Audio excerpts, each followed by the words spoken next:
దేవుడి వాక్యాన్ని మరలా ఒకసారి చదువుకుందాం. సామెతల గ్రంథము 3వ అధ్యాయము 12వ వచనం. తండ్రి తనకి ఇష్టుడైన కుమారుని గద్దించు రీతిగా యెహోవా తాను ప్రేమించు వారిని గద్దించును. ఈ మాటలు చాలా జాగ్రత్తగా వినాలి. ఇందులో ఏం కనపడుతున్నాయి అని అంటే, దేవునికి ఇష్టమైన వారు కనపడుతున్నారు, ప్రేమించే వారిని గద్దించు రీతి కనపడుతుంది.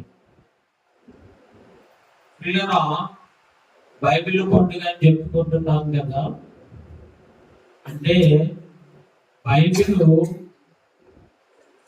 పోపు చేతిలో ఉండేది, లేక ఆ రోజుల్లో ఉన్న యాజకుల చేతిలో ఉండేది.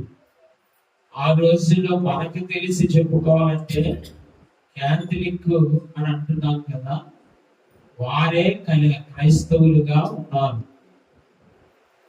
ప్రతిమ వారందరూ కూడా క్రైస్తవులుగానే ఉన్నారు, కానీ ఆ పద్ధతుల్లోనే అనుసరించుతున్న వారుగా ఉన్నారు. అయితే ఉన్నటువంటి విషయం ఏంటంటే, బైబిల్ గ్రంథము వారి చేతుల్లోనే ఉండేది, ప్రజల చేతుల్లో ఉండేది కాదు. అయితే వారు ఏది బోధిస్తే అదే తెలుసు. బోధించిన అదే, మంచి బోధించిన, ఒప్పు బోధించిన అదే. ఇప్పుడు ఏమైంది అని అంటే, గ్రంథాలయం ఒకటి ఉన్నది. అంటే గ్రంథాలయం అంటే మనకు తెలుసు కదా, పుస్తకాలన్నీ ఉంటాయి. అందులో ఈ బైబిల్ కూడా ఉంది, కానీ ఎవరు చదవకూడదు కనుక, ఎవరు చూడకూడదు కనుక గొలుసులతో కట్టినట్లుగా ఒక భాగములో దాన్ని ఎవరో దాని దగ్గరికి వెళ్ళకుండా ఎగ్జిబిషన్ లో పెట్టినట్టుగా పెట్టేశారు. అయితే ఆ యొక్క గ్రంథాలయం యజమానులు ఉంటారు కదా, వారికి లోదర్ గారు చాలా స్నేహితులు. ఈ గ్రంథాలన్నీ చూస్తూ ఇదే గ్రంథం ఇదేలా ఎందుకు ఉంచారు అని అంటే, ఇదే బైబిల్ గ్రంథం, మరి వారు పోపులే చదివేటటువంటి వారు ఉన్నారు, లేక యాజకులు చదివే వారు ఉన్నారు కనుక మరి అది ఎవరు చదవకూడదని అంటే రహస్యముగా మొదలుగా ఎవరికి తెలియకుండా రాత్రి కాలంలో ఆ బైబిల్ తీసుకుని రాత్రి అంతా చదివేసి వెళ్ళాడు. ఎలాగునా చదువుతూ ఉంటే బైబిల్ అంతా పిల్లగా వారు బోధించుచున్న విషయాలకి అక్కడ ఉన్నటువంటి విషయాలకి చాలా తేడా వచ్చిందంట. తేడా వచ్చినటువంటి స్థితిని బట్టి, దేవుని యొక్క ఆత్మ ప్రేరేపణను బట్టి పిల్లగా ఏమేమి వీరు వ్యతిరేకంగా చెబుతున్నారో కొన్ని అంశాలు రాశారు. బహుశా వారు చెప్పినట్లకి బైబిల్కి తేడా ఉందని ఇవన్నీ కూడా క్రోడీకరించి అది ప్రింట్ చేయించి ఆ కాగితాన్ని తెల్లారితే ఆదివారం ఆరాధనకు వచ్చేటటువంటి సమయం, ఆ టైంలో ముందు రోజే మందిరం అంతా కూడా అంటించేశారు. తెల్లారి వేసేటోడికి మందిరానికి వస్తారు కదా, వచ్చేటోడికి అందరూ చూసుకున్నారు. ఈయనేమో అంటింపు చేసి ఎక్కడో పారిపోయింది. ఎందుకని? అది చేసేది పోగులు. చేత మరి భయపడినటువంటి పరిస్థితుల్లో మరుగుగా ఉండడానికి దాక్కున్న పరిస్థితి. ఒక ఆయన పెద్ద ఆయన చెప్పారు, ఈ దాక్కున్నటువంటి పరిస్థితి ఒక పెద్ద రాసే దేవుని ప్రేరేపణను బట్టి ఆయనను దాచేశాడు కనుక ఈ కాగితాలు మాత్రం ప్రజల్లోకి వెళ్ళిపోయినాయి కనుక అప్పుడు యాజిటేషన్ వచ్చింది. దానిని బట్టి మతోద్ధరణ అనే పేరు కూడా వచ్చింది. అంటే మొత్తం ఇప్పుడు అసలు విషయానికి వచ్చింది.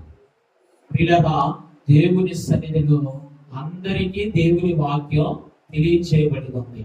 తదుపరి బైబిల్ సొసైటీ వారు ఈ పనిని తీసుకోవడం, బైబిల్ ఏర్పాటు చేయడం, ప్రింటింగ్ చేయడం. మొట్టమొదటిగా ప్రింటింగ్ కనిపెట్టింది ఈ బైబిల్ ప్రింట్ అవ్వడము అంతా ఒకసారి జరిగి ఉంది. దేవునికి మహిమ కలుగునుగా. ప్రియులారా, బైబిల్ సొసైటీ వారు ఆ పనిని పూనుకొని దేవుడు వారి ద్వారా బైబిల్కి అందరికీ అందేటట్లుగా ఉంది. ఎవరు అమ్మిన, ఎవరు ఇచ్చిన దాంట్లో ఉంటుంది స్టార్టింగ్ లోనే బైబిల్ సొసైటీ అనే మాట బెంగళూరు. ప్రియులారా, దేవుని సన్నిధిలో ఆ రీతిగా వాక్యం అనేది వచ్చింది. ఇప్పుడు ఈ వచ్చిన భాగాన్ని ఏం చెబుతూ ఉన్నది అని అంటే, తండ్రి తనకు ఇష్టమైన కుమారుని గద్దించు రీతిగా యెహోవా తాను ప్రేమించు వారిని.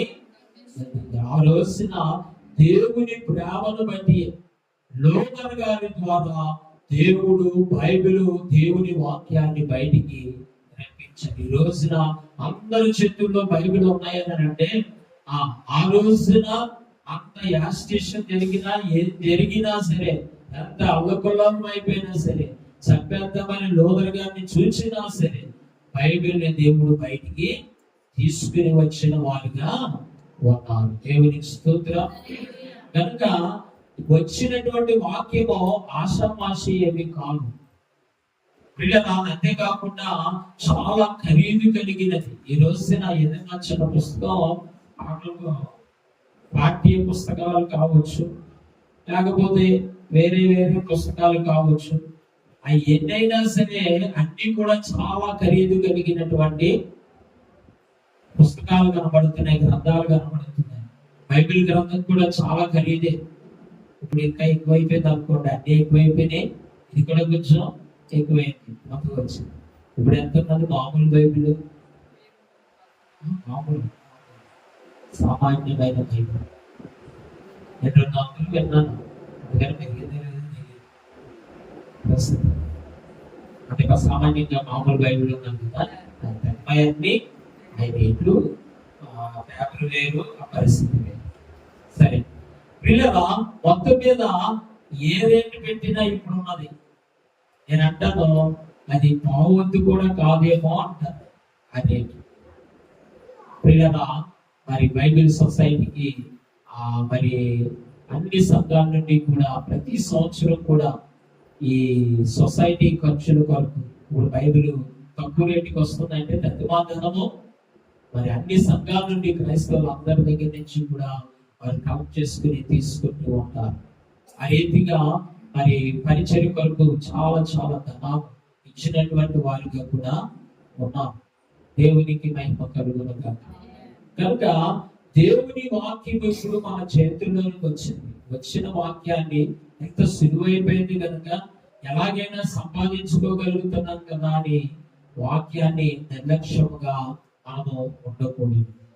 వాక్యం అంతా కూడా దాంట్లో ప్రేమ కనబడినా, క్షమాపణ కనబడినా, ఏమి కనబడినా, మన జీవితంలో గద్దింపు కనబడినా, ఏం కనబడినా దేవుని చిత్తము మన జీవితాల్లో బాగుపడడానికే దేవుడు చేసే కార్యమని మీకు తెలియజేస్తూ ఉన్నాం.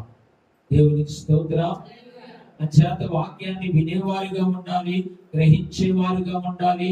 వాక్య ప్రకారంగానే వినడమే కాదు, గ్రహించడమే కాదు, చాలా బాగుంది అని చెప్పుకోవడమే కాదు, నడుచుకోగలిగినటువంటి వారుగా ఉండాలి. చూడండి, కొంతమంది అంటారు మా పాస్టర్ గారు ఈ ఆదివారం చాలా బాగా ప్రసంగం చేశారు అని అంటారు.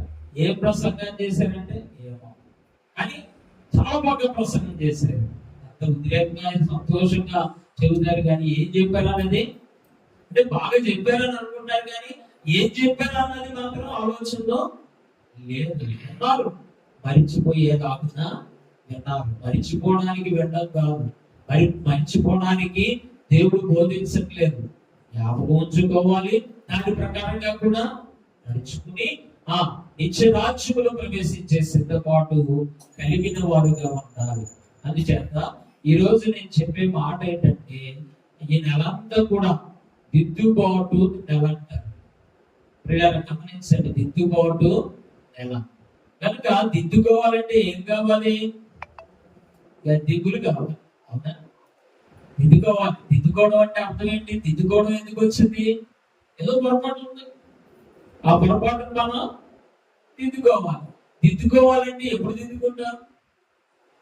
గద్దింపు విషయాలు ఉన్నప్పుడే ఇది కాదనే మాట రావాలి, లేక ఇది పాపం అనే మాట తెలియచేయబడాలి. పిల్లరా, దేవుడు తన్ను ప్రేమించు వారిని గద్దించేవారై ఉన్నారు. గద్దింపునకు లోబడి ఏం చేయాలి? క్రమపరుచుకుని వాక్యానుసారమైన జీవితాన్ని కలిగి ఉండాలి. పిల్లరా, దైవజనులు దేవదాసయ్య గారు చెప్పిన మాట ఏమిటి అంటే, దిద్దుకొని వాడు దీర్ఘాయుష్మంతుడును, దిద్దుకొనని వాడు దీర్ఘకాల చింత కలిగి ఉంటాడు. అలా చెబుతున్నా, దిద్దుకొని వాడు దీర్ఘాయుష్ కలిగి ఉంటాడు, దిద్దుకొనకపోతే దీర్ఘకాల చింత కలిగిన పరిస్థితి. చింత కావాలా? దీర్ఘాయుష్ కావాలా? దీర్ఘాయుష్ కావాలి, చింత కావాలి కదా. చింత వద్దనుకుని చింత పోగు చేసుకుంటున్నాం మనం. అవునా? ప్రభు కూడా అంటున్నారు ఏమని? ఈ చింత యావత్తు నాకు అప్పగించింది, నా మీద వేయ, ఈ పనుల మార్పు యెహోవా మీద మేము ప్రయాసపడుచున్న వాళ్ళను నా ఎదుగు రండి, నేను మీకు విశ్రాంతిని. మన పాడాలన్నీ ఆయనకే. పిల్లరా, దేవుడు మోసేవాడుగా ఉన్నాడు, మనకి దీర్ఘాయుష్నిచ్చేవాడుగా ఉన్నాడు. దేవుని స్తోత్రం. కనుక ఈ రోజున దీర్ఘాయుష్ కలిగినటువంటి, రాకడాయుష్ కలిగినటువంటి, ఆ దేవుని గద్దింపుతో కూడినటువంటి ఆటలు కలిగి ఉండడానికి మన జీవితంలో 7 మాటలు మనము చెప్పుకుంటాం. విందాం. 1 తిరుగుబాటు, 2 ఎడబాపు, 3 కుదురుబాటు, 4 సర్దుబాటు, 5 దిద్దుబాటు, 6 సిద్ధబాటు, 7 రెప్పబాటు. మొదటిది తిరుగుబాటు, 2వది ఎడబాటు, 3వది కుదురుబాటు, 4వది సర్దుబాటు, 5వది దిద్దుబాటు, 6వది సిద్ధబాటు, 7వది రెప్పబాటు. పిల్లరా, ఈ 7 మాటలు మనం చూస్తే దేవుని సన్నిధిలో మన జీవితంలో జరిగేది. చూడండి, మనకి ఏమొస్తుంది? తిరుగుబాటు వస్తుంది. అంటే ఏది చేయొద్దంటే అదే చేస్తాం, ఏది మానేయమంటే అదే చేస్తాం. దానికి తిరుగుబాటు. తిరుగుబాటు అయితే ఏమవుతుంది? దేవునితో ఎడబాటు అవుతుంది. దేవునితో ఎడబాటు అయితే మన జీవితాలు ఏమవుతాయి? తెప్పలే, చింతలే, కష్టాలు. అంచేత అవి బాబు ఇంటి తిప్పలేందుకు, మనకి దేవుని రక్షణ కలిగి దేవుని తెలుసుకుని అని చెప్పి కుదురు పడదాం అనుకుని కుదురుబాటులోకి వెళ్తాను, అంటే సర్దుకుంటాను. కుదురుబాటు కలిగినటువంటి స్థితిలో ఆ పిల్లల దేవుని సన్నిధిలో సర్దుకునేటటువంటి వారిగా ఉంటారు. కుదురుబాటు కావాలంటే ఏమవ్వాలి? ఇలా చెయ్యాలో అలా చెయ్యాలి. చేయడానికి ఇప్పుడు మనసు కావాలి, పరిస్థితులు కూడా ఆటంకుకుంటాయి, ఇబ్బందులు ఉంటాయి, అన్ని ఉంటాయి. ఎన్ని ఉన్నా సరే సర్దుకునే మనసుకు రావాలి, సర్దుబాటుకు రావాలి, తగ్గించుకునే స్థితిలోనికి రావాలి. ఆ సర్దుబాటును బట్టి ఏమవుతుంది? దిద్దుబాటు కూడా వస్తుంది అన్నమాట. దిద్దుబాటు అంటే సరి చేసుకునే పరిస్థితి. ఈ దిద్దుకునేటటువంటి స్థితి ఏమవుతుందంటే సిద్ధపాటును ఇస్తుంది. ఏం సిద్ధపాటు? దేవుని యొక్క ఉండగలిగిన సిద్ధపాటు కావచ్చు, ఎంతమంది సిద్ధపాటు రావచ్చు. ఆ తర్వాత సిద్ధపడి ఉన్నాం కనుక రెప్పపాటు. రెప్పపాటు అంటే రెప్పపాటు కాలంలోనే దేవుని వాక్యం. రెప్పపాటు కాలం అంటే ఎంతసేపు? మనం ఎప్పుడు కళ్ళు మోస్తున్నామో కళ్ళు తెలుస్తున్నామో మనకే తెలియదు. చూస్తానంటే ఉంటాము, కానీ రెప్పలు పడిపోతూ ఉంటాయి. ఎంతసేపు అది మనం చూస్తున్నా, కంటిన్యూగా చూస్తున్నట్టుగా ఎలాగుందో అంత తక్కువ సమయంలో రెప్ప మోతపడుతుంది, తెరపడుతుంది. కానీ పరిగొట్టుకుని మాత్రం రెప్ప మనం మొయ్యక్కర్లేదు, అది మోతపడుతుంది, తెరపడుతుంది. ఎంత తక్కువ సమయం అది! అంత తక్కువ సమయంలో ప్రభువు వస్తారు, సంఘము ఎంత పడిపోవడం జరుగుతుంది. కానీ ప్రకటన గ్రంథం 1 ఏం రాస్తారు? ఆ ప్రభువు రావడం జరుగుతుంది, మేఘారుడనే వచ్చును, ప్రతి నేత్రము చూస్తుందట, పొడిచిన వాళ్ళు చూస్తారట, భూజనులందరూ రొమ్ము గుండె బాదుకుని కోది బొమ్మని అంటారు. ఎందుకంటే అప్పుడు ఏమో సిద్ధపడ్డ టైం ఉండదు. సిద్ధపాటు అనేది అందుకనే ముందు రాసేది సిద్ధపాటు ఉంటే రెప్పపాటులో ఎత్తబడే స్థితిలో ఉంటాం. దేవునికి స్తోత్రం, హల్లెలూయా. ఈ విషయాలు కొన్ని మనము ధ్యానం చేసుకుందాం. క్లుప్తంగా మీకు చెప్పేశాను, కానీ లోతుగా మనం కొంచెం చూస్తే, కొంచెం పరిశీలన చేసుకుంటే మన జీవితంలో మొదటిగా దేవుని రక్షణ కలిగిన మన జీవితాల్లో మార్పు రావడానికి కారణం మొదటిది ఏంటి చెప్పండి? తిరుగుబాటు. రాసుకోండి. తిరుగుబాటు. వీళ్ళని గమనించండి. తిరుగుబాటు. ఏ తిరుగుబాటు? ఎక్కడ మొదలైంది తిరుగుబాటు? సాతానుడు మొదలు పెట్టాడు. సింహాసనం నాకు కూడా కావాలి, దేవునితో సమముగా ఎంచుకున్నాడు. శక్తి కలిగిన వాడే. దేవుడు ఇచ్చిన శక్తిని బట్టి సాతానుడు కూడా మంచిగా దేవదూత కదా, మరి లూసిఫర్ అనే పేరుతో ఉన్న ఆ తర్వాత దుష్టాలోచన వచ్చింది. తిరుగుబాటు కలిగిన వాడుగా ఉన్నాడు. తిరుగుబాటు కలిగినటువంటి ఆ స్థితిలో త్రోసివేయబడినటువంటి వాడిగా ఉన్నాడు. అన్నిటికీ దేవునికి వ్యతిరేకమైన రీతిగానే ఆలోచిస్తున్నాడు, మాట్లాడుతున్నాడు, ఆ క్రియలు చేస్తూ ఉన్నవాడిగా అందరినీ పాడు చేస్తూ, అందరినీ తిరుగుబాటు ఆలోచనలే కలిగిస్తున్నాడు. మొదటిగా ఎవరు కలిగించాడు? ఆదాములకు కలిగించాడు. దేవుడేమో పండు తినొద్దని చెప్పాడు. ఈయన ఏం చేశాడనంటే తినొచ్చు, పర్వాలేదని చెప్పాడు. పిల్లగా సాతాను మాట విన్నాడు కానీ దేవుడి మాట వినలేదు. వినకపోవడం వల్ల ఏమైంది? దేవుడి మాట వినకపోతే తిరుగుబాటు అయింది. ఏ తిరుగుబాటు? తినవద్దన్నది తిన్నాడు. దేవుని సన్నిధిలో ఆజ్ఞను అతిక్రమించి పాపము చేసినటువంటి వాడిగా ఉన్నాం. ఇక అక్కడి నుంచి మనం చూస్తే మానవులందరూ కూడా తిరుగుబాటు కలిగి ఉన్నాం. ఎక్కడ కనబడుతుంది అంటే మరలా మోషే కాలంలో ఇశ్రాయేలీయులు ఎంత తిరుగుబాటు కలిగి ఉన్నారో మనకందరికీ తెలుసు. అద్భుతం జరుగుతూ ఉన్నా, ఎంత గొప్ప అద్భుతాలు జరుగుతున్నా చదువుకునే స్థితిలోనే ఉన్నాం. కడుపు కణాలు మాత్రం చేరలేదు. ఇది గుర్తుపెట్టుకోండి. ఆ తర్వాత మనం చూస్తే యేసయ్య కాలంలో మనకు కనబడుతుంది. ఎప్పుడు ఉన్నా సరే మనకు కనబడేది యేసయ్య జీవించిన కాలంలో ఉన్నారు కొంతమంది. పరిసయ్యులు, సందుకాయులు, శాస్త్రులు, ప్రజల పెద్దలు, కడకు ప్రధాన వీళ్ళందరూ కూడా యేసును సిలువకు అప్పగించే ఆ స్థితిని ఏమంటానంటే తిరుగుబాటు కలిగిన స్థితి. అద్భుతం చేస్తే తిరుగుబాటు, బోధిస్తే తిరుగుబాటు. అది కాదు, ఇదని. పిల్లరా, దేవుని కుమారుడని గుర్తుపట్టలేనటువంటి స్థితిలోనికి వచ్చినారు. పిల్లరా, ఈ తిరుగుబాటు అనేది ప్రపంచ దేశాలలో, అనేక దేశాల్లో కూడా వ్యతిరేకత కనబడి యేసయ్యే దేవుడా, మనకు దేవుడు కాదా తిరుగుబాటు వెళ్ళిపోయి. పిల్లరా, అలా వెళ్ళిపోయి ఆ సంఘాలన్నిటిలో కూడా ఏదో ఒక రకమైనటువంటి వ్యతిరేకత కలిగినటువంటి పరిస్థితి. 2-3 రకాల గ్రూపులు కూడా అయిపోయిన పరిస్థితి. పిల్లగా ఇదంతా ఏమిటి అంటే తిరుగుబాటు కలిగినటువంటి. ఈ తిరుగుబాటు మంచిదా కాదా? కాదు కదా. కానీ దాన్నే కొనసాగిస్తాం.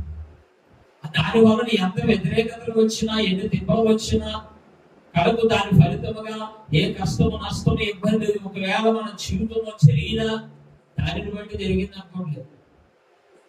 ఎందుకంటే తిరగబడే పరిస్థితి అంతా కూడా ఎలా ఉన్నదంటే వారి విషయంలో న్యాయంగానే కనబడుతుంది, మంచిది అన్నట్లుగానే ఉంటుంది. కానీ దేవుని సన్నిధిలో అది దేవునికి వ్యతిరేకంగా. చూడండి, తోటి విశ్వాసులను వ్యతిరేకించిన దేవుని సేవకుని వ్యతిరేకించిన, లేకపోతే అది కాదు ఇప్పుడు చెప్పామనుకోండి, అది కాదు ఇదని మొదలు పెట్టారు అనుకోండి, చివరికి ఆ పని అవుతుందో అవ్వదో కూడా తెలియని పరిస్థితి అయిపోతుంది. ఈ విధమైనటువంటి పరిస్థితి ఎంత నష్టమో అనే విషయాన్ని ఇప్పుడు మనం గమనించాలి. కనుక తిరుగుబాటు కలిగినటువంటి వారు వినరా దేవునికి ఎడబాటులోనికి గమనించాలి. దేవుని ఎడబాటు కలిగినటువంటి స్థితిలో మనము మరి మన జీవితం కలిగి ఉండకూడదు. ఎడబాటు చూడండి, ఆదమవులు తిరగబాటు కలిగిన పరిస్థితి, అనగా ఆజ్ఞలో అతిక్రమించారు. అతిక్రమించినటువంటి ఆ స్థితిలో ఏం చేశాడు దేవుడు?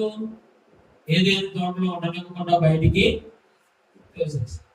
చూడండి, చల్లపోట్లు వచ్చి ఆదమవులతో దేవుడు ఉండేవాడు. ఇప్పుడేమో ఆదమా అని ఎక్కడ ఉన్నావో నేను పిలుస్తున్నాను అని ఆయన పిలుస్తూ ఉంటే, ప్రియమైనటువంటి వాళ్ళ ఏం జరుగుతుంది? ఈ స్వర్గంగా నేను చెప్తాడునా ఆకుని ఉన్నాను. ఎంత దూరం అయిపోయాడు చూడండి. అతిక్రమించాడు, ఆ పాపమును చేశాడు, దేవుని మాట వినలేదు, దేవుని మాటకు లోబడలేదు, దేవునికి దూరం అయిపోయిన పరిస్థితి. ఇప్పుడు కనీసం స్వరమైన వినే పరిస్థితిలో ఉన్నాడు, కానీ ఆ పరిస్థితిని బట్టి, పాపాన్ని బట్టి అయితే స్వరం కూడా వినేలేని పరిస్థితి అయ్యింది. కనుక దేవుని ప్రేమను బట్టి ఆ ప్రియుల త్రోసివేయబడినప్పటికీ వారికి ఉన్నటువంటి శాపగ్రస్తమైన పరిస్థితి ఆశీర్వాదకరంగానే దేవుడు ఏర్పాటు చేశాడు, వాగ్దానం కూడా చేశాడు. స్త్రీ వలననే లోకములో జన్మించి విడుదలను విమోచనను కలుగు చేస్తానని వాగ్దానం కూడా దేవుడు కలుగు చేసినటువంటి వారిగా ఉన్నాడు. పిల్లలు అందుచేత తిరుగుబాటు ఏం చేస్తుందంటే, ఆదమవులు దూరం అయిపోయారు. అక్కడి నుంచి చాలా మంది దేవుని కలిగి ఉన్న వారు దూరం అయిపోయినటువంటి వారుగా ఉన్నారు. మన కాలంలో కూడా చూస్తే ఏదో నమ్ముకున్నాము అనుకున్నట్లుగా కూర్చుంటున్నారు చాలా మంది. పిల్లల దేవుని రక్షణ కలిగి ఉన్నామనే విషయాన్ని మరిచిపోయి మన చర్యలు, మన క్రియలు, మన పద్ధతులు ఏమి మార్పు కనబడలేనటువంటి స్థితిలో ఈ పరిస్థితి అంతా కూడా ఏమవుతుంది? దేవునికి దూరం అయిపోయే పరిస్థితి. ప్రార్థన చేస్తున్నాం, ఆరాధిస్తున్నాం, దశభాగాలు ఇస్తాం, ఇంకేమైనా దేవుని కొరకు చేయాలని అంటే, ఇది అవసరం అని అంటే అవసరం కూడా ఇస్తారు. ఎన్నెన్నో చేస్తూ ఉంటారు. ఎంతగానో ప్రార్థనలు కూడా అవసరాన్ని బట్టో పరిస్థితిని బట్టో చేస్తూ ఉన్నాం. దేవుడు తన కార్యాన్ని చేస్తూ ఉన్నారు. కానీ దేవునికి మాత్రం దూరం అయిపోయేటటువంటి స్థితిలోనే, ఆలస్యం అయిపోయే పరిస్థితులు, మారివేసేటటువంటి పరిస్థితులను బట్టి మారివేసే పరిస్థితులు. ప్రియుల ఇవన్నీ కూడా దేవునికి తిరుగుబాటు కలిగిన స్థితిని బట్టి కలిగిన ఎడబాబు అనే మాటను గుర్తుపెట్టుకోవాలి. అయ్యేను ప్రియుల తన తమ్ముడిని చంపేసిన తర్వాత నీ తమ్ముడు ఏడంటే అక్కడ ఏం మాట్లాడుతాడు? నాకేం సంబంధం? నన్ను అడిగితే నేనేం చెప్తాను అన్నట్లుగా మాట్లాడితే ఏమైపోయాడు? చివరికి దేశం మరి అయిపోయాడు. అక్కడి నుంచి తిరుగుబాటు కలిగిన వాళ్ళని అందరినీ చూసుకోండి, అందరూ కూడా నాశనం అయిపోయినటువంటి పరిస్థితి, అవస్థలు పడినటువంటి పరిస్థితి. మన జీవితంలో కూడా ఈ తిరుగుబాటు కలిగినటువంటి స్థితులను బట్టి మంచి ఏమన్నా ఉన్నారంటే మంచి ఏమీ జరగట్లేదు. తిప్పలే పడుతున్నా తిరుగుబాటు అనేది సరి చేసుకోకుండా ఉండలేనటువంటి స్థితిని గుర్తించి, ముఖ్యంగా దేవునితో ఎడబాపు కలిగినటువంటి స్థితిని గమనించి, అంటే తిరుగుబాటును బట్టి ఎడబాపు వచ్చింది. దేవునితో ఎడబాపు వస్తే, దేవుని దూరం అయిపోతే మనం ఏం సాధిస్తాం? ఏ సుఖం ఉంటుంది, ఏ సంతోషం ఉంటుంది, ఏ ఆరోగ్యం ఉంటుంది? పిల్లల ఆ పరిస్థితులను బట్టి ఇప్పుడు మనం ఏం చేయాలంటే కుదురు పడడానికి సిద్ధపడాలి. కుదురు పడే వారిగా ఉండాలి. అంటే సర్దుకోవాలి, చక్కబెట్టుకోవాలి. అలా కాదు, ఇలా చేయాలి అనేటువంటి పరిస్థితికి రావాలి, ఒప్పుకోవడానికి రావాలి, తప్పుకోవడానికి రావాలి. పిల్లల దేవుని సన్నిధానంలో కుదురుబాటు కలిగినటువంటి స్థితి అంటే, మనకి ఎన్ని అటు ఇటు తిరుగుతూ ఉన్నటువంటి మనము, లేకపోతే ఎన్నో ఆలోచనలు కలిగినటువంటి మనము, అన్ని కూడా కుదురు చేసుకోగలిగిన వారుగా ఉండాలి. ఎన్నో ఉంటాయి, అన్ని కూడా ఏంటంటే తిప్పలే, బాధలు. పిల్లలు దేవుని సన్నిధానంలో, దైవ సన్నిధిలో కావాలనే వస్తాం, కానీ కుదురు లేనటువంటి ఆలోచనలు, పరిస్థితి. పిల్లలు కొంచెం లేట్ అయింది అనుకోండి, అంటే గొప్పలు ప్రార్థన చేస్తావా వెళ్ళిపోతామని. ఆ ప్రార్థన కూడా చేసే వరకు ఉండరు. కొంతమంది మీరు చూస్తూ ఉంటారు, ఒకసారి కొంచెం ఎక్కువసేపు ఉన్నాను అనుకుని చెయ్యేసి కదుగుతాం. ఏంటంటే తీసేనేమో అనుకుని వెళ్ళిపోదామంటాం. గమనించట్లేదు, మీకు నేను చేస్తూ ఉంటాను కదా, చూస్తూ ఉంటాను కొంతమంది విషయాలు. కనుక కుదురుబాటు లేనటువంటి పరిస్థితి. అంటే దైవ సన్నిధిలో వెళ్ళిపోతాం, ఒక 5 నిమిషాలు వెళ్ళిపోతామేమో, 5 నిమిషాలు కూడా సంపూర్ణంగా. అంతవరకు మరి ఎంత కష్టంగా ఉంటూ ఉన్నారో. మరి ప్రియ దేవుని సన్నిధిలో ఉండడానికి ఇష్టపడగలిగిన కుదురుబాటు కలిగి ఉండాలి, నచ్చగలిగినటువంటి కుదురుబాటు కలిగినటువంటి స్థితి కలిగి ఉండాలి. పిల్లల దేవుని మాటలు అంటే ఎంతో చక్కగా వినగలిగినటువంటి వారుగా ఉండాలి, గ్రహించగలిగిన వారుగా ఉండాలి. దేవుడు ఏమి చెబితే అది ఇష్టపడేటట్లుగా ఉండాలి. అంతేకాకుండా ఈ కుదురుబాటు మన జీవితాల్లో పిల్లల సిద్ధపాటుకు దారి చేస్తారు. సిద్ధపడాలనే స్థితిలోనికి దేవుడు తీసుకుని వెళ్తాడు.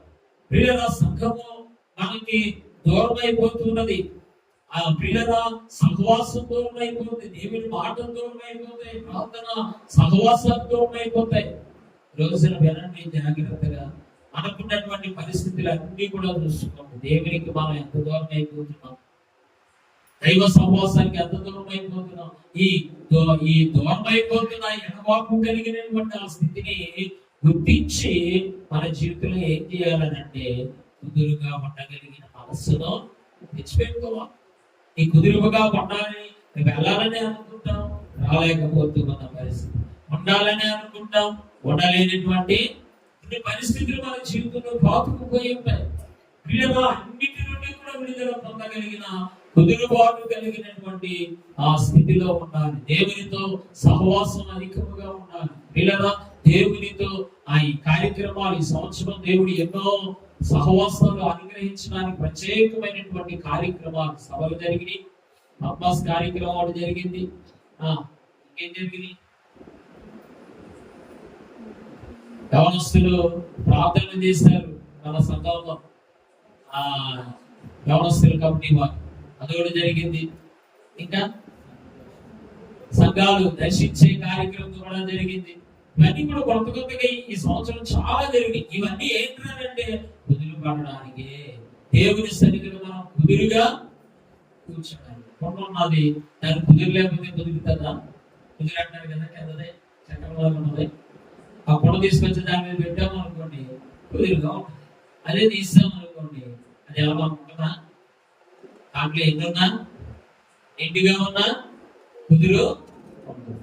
ఎన్ని ఆలోచనలు చేసినా, అది ఎన్ని చేసినా కుదురుబాటు మనస్సు మన జీవితంలో లేకపోతే పిల్లల అటు ఇటు ఒలిగిపోయే వాడుగా ఉంటాం, తెప్పలబడే పరిస్థితిగా ఉంటుంది. చేత సిద్ధపడడం చాలా కష్టతరమైనటువంటి పరిస్థితిగా ఉంటున్నదనే మాటను మేము తెలియజేస్తున్నాం. పిల్లల సిద్ధపాటు కావాలి. ఏం సిద్ధపాటు కావాలి? దేవుని సన్నిధిలో ఎన్నో ఇబ్బందులు ఉన్నాయి, ఎన్నో అవసరతలు ఉంటాయి, ఎన్నో బాధ్యతలు ఉంటాయి. కానీ కార్యక్రమాలకు వెళ్ళే సిద్ధపాటుకి చాలా కష్టమైపోయే పరిస్థితి, ఇబ్బంది పడే పరిస్థితి ఉంటుంది. పిల్లల ఎన్ని ఉన్నా మన జీవితంలో దేవుని సన్నిధిలో ఉండడానికి సిద్ధపడగలిగిన వారుగా ఉండాలి. గమనించండి, కొంతమంది అంటారు ఈ మధ్య రాలేదు అని అంటే, రాకపోతే అలాగండి కానీ వచ్చేస్తానని అంటారు. కానీ అంటే ఆశ ఉంది, నిజమే కూడా, చెప్పేది కూడా నిజమే. ఆ రోజు వచ్చారు కదా, వచ్చిన కానీ వచ్చేస్తామని చెప్తారు, కానీ ఆ పిల్లలు రాలేనటువంటి పరిస్థితి. అంచేత సిద్ధపాటు చాలా అవసరం. అందుకనే దైవజనులు చెప్పిన మాట, యోగశ్రీ గారు చెప్పిన మాట, శనివారపు దినము సిద్ధపాటు దినం. ఆదివారం ఆరాధనకి సిద్ధపడే రావాలి. ఇక్కడికి వచ్చాక అన్ని తడుపుకోవడం కాదు, లేకపోతే బయలుదేరి ముందు అన్ని తడుపుకోవడం కాదు. అప్పటి వరకు కూర్చొని ఉంటాం. అప్పుడు దాకా ఏదో చేసుకుంటూ ఉంటాం. ఇంకా వెళ్దాం అనుకునేటప్పటికి టైం అయిపోతుంది. టైం అయిపోయిన తర్వాత కింద మీద పడి ఆయాసపడుతూ వచ్చేటటువంటి పరిస్థితి. ఆ చేత ముందుగానే ప్రార్థనాపూర్వకంగా ముఖ్యంగా సిద్ధపడగలిగినటువంటి స్థితిని కలిగి ఉండాలి. విశ్వాసం కలిగి ఉండాలి, భక్తి కలిగి ఉండాలి, పరిశుద్ధత కలిగి ఉండాలి. ఇవన్నీ కలిగి ఉంటే ఆ ప్రియుల దేవుని సన్నిధిలో ఏకీభవించగలిగిన వారుగా ఉండాలి. ఆ ఏకీభవించకపోతే అదన మీద వచ్చాడు, మరలా అదన మీద వెళ్ళిపోయే పరిస్థితి అవుతుంది. ఇక్కడ ఏం జరుగుతుందో కూడా గుర్తించలేని పరిస్థితి. ఇంకా సిద్ధపడడానికి వస్తుంది. దేవుని సన్నిధిలోకి వచ్చామంటే సిద్ధపడుతూ ఉంటే సిద్ధపడవలసినటువంటి ఉపదేశాలు, ప్రార్థనలు, సహవాసాలు, క్రమాలు ఇవన్నీ జరుగుతూ ఉంటే వీటన్నిటిలో కూడా ఏమవుతుందంటే మన జీవితంలో సర్దుకుని పోయే పరిస్థితి లేకుండా అయిపోయేటటువంటి పరిస్థితి. ఎన్నో కష్టాలు, ఇబ్బందులు, ప్రియులను ఎన్నో వ్యతిరేకతలు మన జీవితంలోనికి వస్తున్న మనము సర్దుకుపోయేటటువంటి వారిగా ఉండాలి. అంటే అన్నిటినీ పట్టించుకుంటే కుదరదు. దైవ సన్నిధిలో ఉన్నాము, దేవుని వినడం అంటే ఇది ఎలాగే చెయ్యాలి, అది అలాగే చెయ్యాలి, అలాగే ఉండాలనుకుంటే ఈ లోపల మనకి సర్దుకుని పోయేటటువంటి పరిస్థితి దూరం అయిపోతుంది. సర్దుకుని పోయేటటువంటి వారుగా ఉండాలి, సర్దుబాటు కావాలి, అడ్జస్ట్ అయ్యేటటువంటి వారుగా ఉండాలి. ఎప్పుడు అడ్జస్ట్ అవుతాం? దేవుని సన్నిధానములో కుదురు కలిగినటువంటి పరిస్థితి వచ్చినప్పుడే సిద్ధపాటు కలిగినటువంటి, సర్దుబాటు కలిగినటువంటి స్థితి కనబడుతుంది. ప్రియుల సర్దుకునేటటువంటి వారుగా ఉంటే మన జీవితంలో దిద్దుబాటు కలిగినటువంటి స్థితి వస్తుంది. ఎప్పుడైతే మనం సర్దుకోవడం అంటే ఎలా చేద్దాం అలా చేద్దాం అనుకుని నిర్ణయించుకోవడం, అంటే తగ్గించుకోవడం, ప్రియులను నిర్ణయం తీసుకోవడం, ఈ రీతిగా తీసుకున్నటువంటి స్థితిని బట్టి దిద్దుబాటు కలిగినటువంటి వారుగా ఏది సరి చేసుకోవాలో దాన్ని ఏదైతే మనం అనుకుంటున్నామో ఖచ్చితంగా సరిదిద్దుకునే వారిగా ఉంటాం. విడిచిపెట్టవలసినవి విడిచిపెట్టే వారిగా ఉంటాం. పిల్లల సర్దుబాటు లేకపోతే సిద్ధపాటు అనేది మనకి కష్టమైపోతూ ఉన్నది. దిద్దుకొనలేనటువంటి వారుగా ఉండే పరిస్థితిగా ఉంటూ ఉన్నది. పిల్లరా, ఈ దిద్దుబాటు కలిగినటువంటి వారుగా ఉన్నప్పుడు సిద్ధపాటు అనేది వస్తుంది. ఎందుకంటే సిద్ధమవడానికి ఆస్కారం ఉంటూ ఉన్నది. పిల్లరా, మనము సిద్ధపడితే దేవుడు కృప చూపేటటువంటి వారిగా ఉన్నారు. మన కీర్తన పుస్తకంలో 72వ కీర్తన ఒకసారి తీయండి. అందులో 105వ చరణంలో ఉన్న మాటలు మనం ఈ సమయంలో జ్ఞాపకం చేసుకుందాం. ఎంత మనం సిద్ధపడాలని సిద్ధపడుతూ ఉంటే అంతగా దేవుడు కృప చూపేవాడై ఉన్నాడు, సహాయం చేసేవాడై ఉన్నాడనే మాటలు ఉంటాయి. 72వ కీర్తన 105వ చరణంలో నన్ను సిద్ధము చేయమనుచు నరుడు అడిగిన తోడ్పడిన నన్ను నా వాక్యము సభను వర్ణన చేసి కొనినా కొనుకోనా అంటే తీసుకుని వెళ్ళనా అని అంటున్నాడు.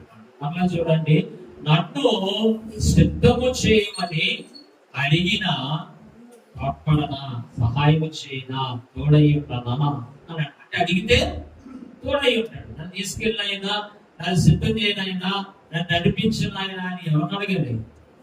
దేవుడిని అడగాలి. మనం ప్రయత్నాలు చేస్తాం ఆశతో. దేవుడిని అడగకుండా మనం ఏ ప్రయత్నం చేసినా అది సాగదు కదా. ప్రియుల అంచేత దేవుని సన్నిధిలో దేవుని అడిగి సంపాదించుకోవాలి. ఆ తర్వాత అంటాడు, నన్ను అనగా దేవుని వాక్యాన్ని, దేవుని సభను మన్నన చేసిన కొనుకోనా అని అంటాడు. మన్నన చేయడం అంటే పట్టించుకోవడం, గుర్తించడం. ఈ దేన్ని గుర్తించాలట చాలా క్లియర్ గా రాస్తున్నాడు. ఆయన్ని, దేవుని వాక్యాన్ని, దేవుని సభ. ఈ రోజు ఎంత గుర్తిస్తున్నాం కదా పిల్లల? మన జీవితంలో గుర్తించి దేవుని వైపు చూస్తున్నప్పుడు ఆయన ఏమంటాడంటే నేను తీసుకుని వెళ్తాను అని. పిల్లల దాని తర్వాత 4వ చరణం 104వ చరణం పై చరణం చూస్తే సిద్ధపడు వారికి తోడ్పడుటకు సిద్ధముగానే ఉన్నాను. సిద్ధపడుతుందని అడిగిన సిద్ధపడుకొని గడిపిన ఇంకను సిద్ధమే అనుచున్నాం. అంటే మనం సిద్ధపడడానికి సిద్ధపడితే ఆయనే నేను సిద్ధంగానే ఉన్నాడు అన్నట్లుగా వాళ్ళని సిద్ధపరిచి నడిపించేవాడేమో.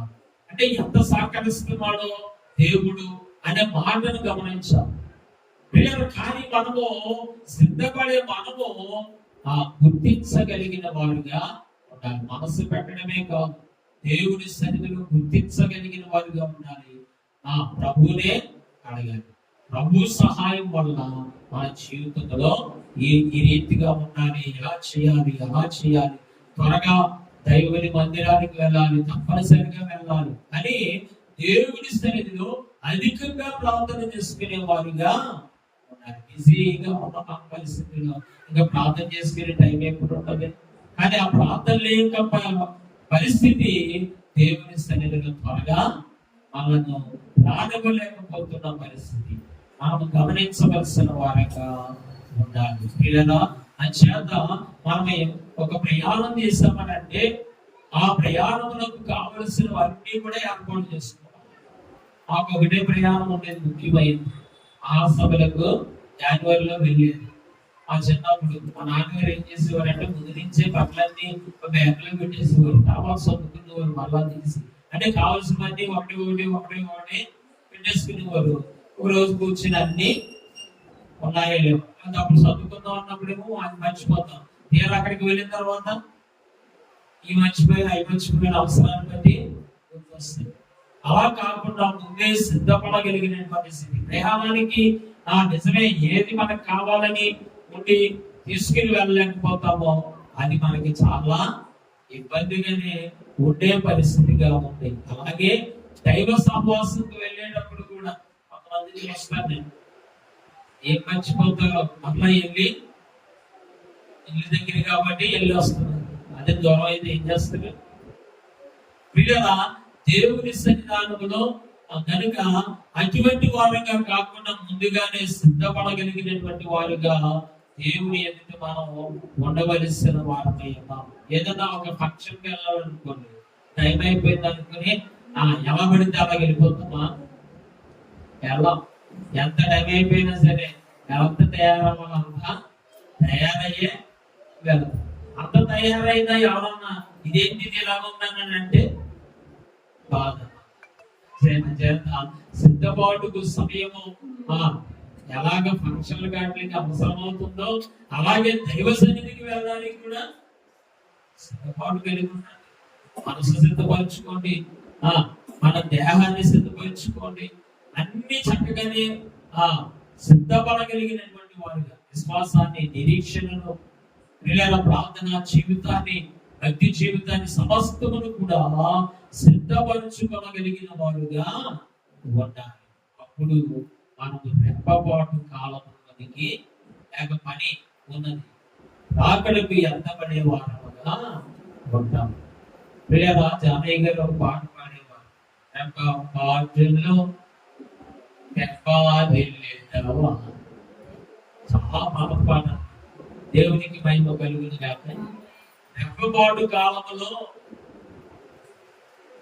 కరెక్ట్గా మీకు చెప్పాలనంటే సెకండ్ లో 11వ భాగం అంట. సెకండ్ లో సెకండ్ ఉన్నది కదా, నిమిషంలోకి ఎన్ని సెకండ్లు? 60 సెకండ్లు. 60 సెకండ్లు ఒక సెకండ్ తీసుకుని దాన్ని 11 భాగాలు చేస్తే 11వ భాగం రెప్పపాటు కావాలి. సెకండ్ అనే కాలము తక్కువ ఎక్కువ, చాలా తక్కువ. అందులో 11వ భాగం అంటే ఇంకా అంత తక్కువ కాలంలో ప్రభు రావడము, సిద్ధపడిన వాళ్ళు ఎంతపడడం, ఎగిరి మేఘం ఎక్కి వెళ్ళిపోయేవారుగా ఉండేటటువంటి మాట.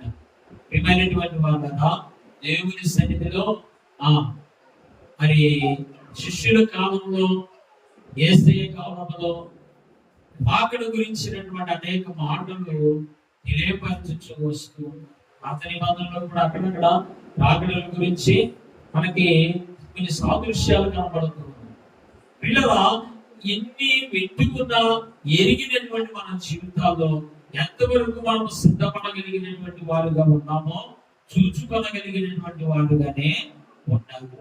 అయ్యగారు చెప్పిన ఒక మాట, రాకడ అనే మాట, రాకడ అనే మాట మనలో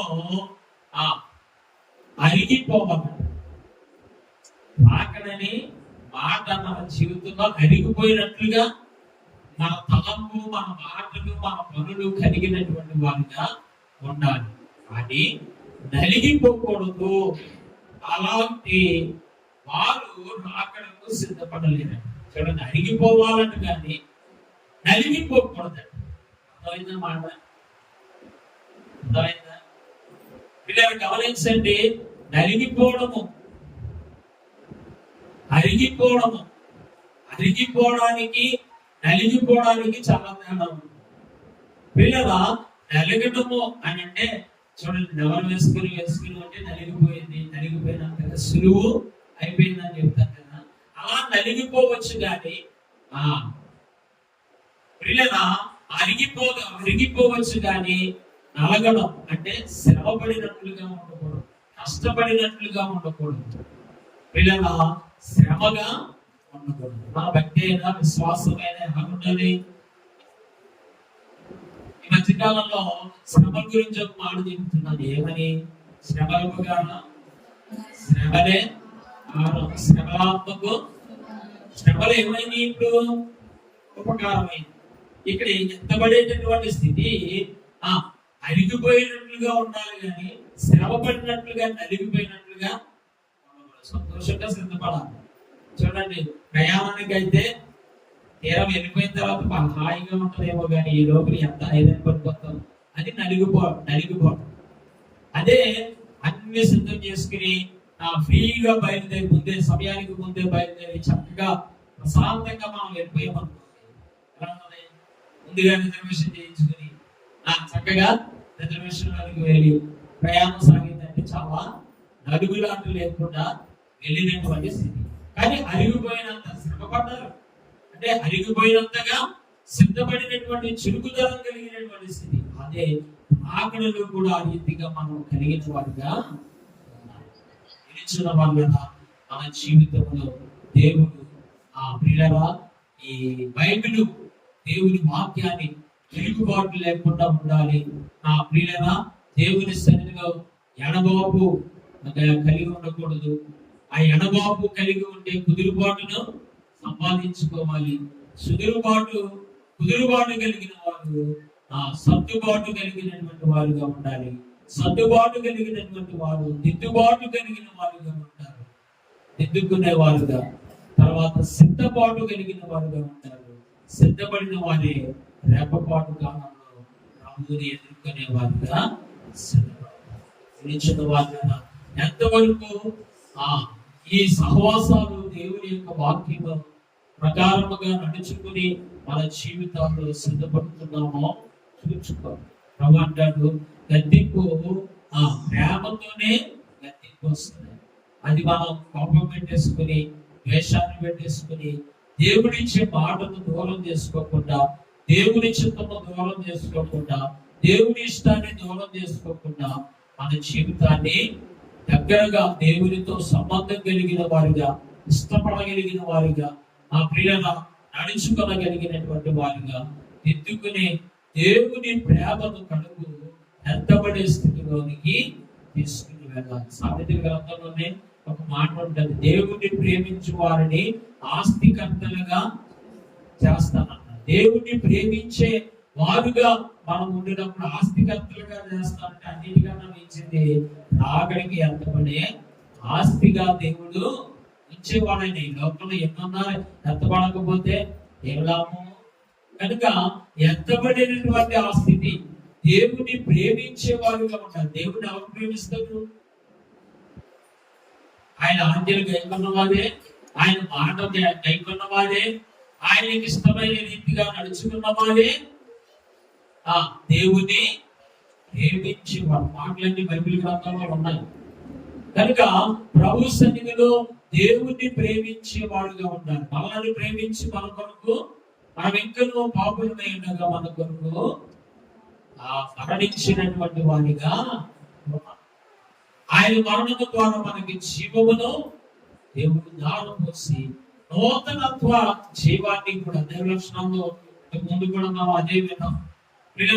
నూతన జీవాన్ని దేవుడు ఇచ్చుచూ ఉన్నవాడిగా ఉన్నాడు. అది ఏది పోతూ ఉన్నా మనం నిర్లక్ష్యంగా వదిలేస్తున్నాం. అలా నూతనముగానే దేవుని జీవాన్ని దేవుడు ఇస్తూ ఉన్నటువంటి వాడిగా ఉన్నాడు. కనుక ఎత్తబడడానికి అన్ని ఆటంకాలు ఉంటాయి. సులువేమి కూడా కాదు. భక్తిగా ఉండాలన్నా, విశ్వాసంలో ఉండాలన్నా, ఎలా ఉండాలన్నా అది మన జీవితంలో చాలా కష్టమే. కానీ కష్టమైనది మనం ఇష్టపడి దేవుని సన్నిధిలో నడుచుకునేటటువంటి వారిగా ఉంటాం. ఆయన రాకడకు ఎత్తబడే వారిగా ఉంటాం. అట్టి ధన్యత విడిచిన బతకలేదు ప్రభువు దయచేయగా ఆమేన్.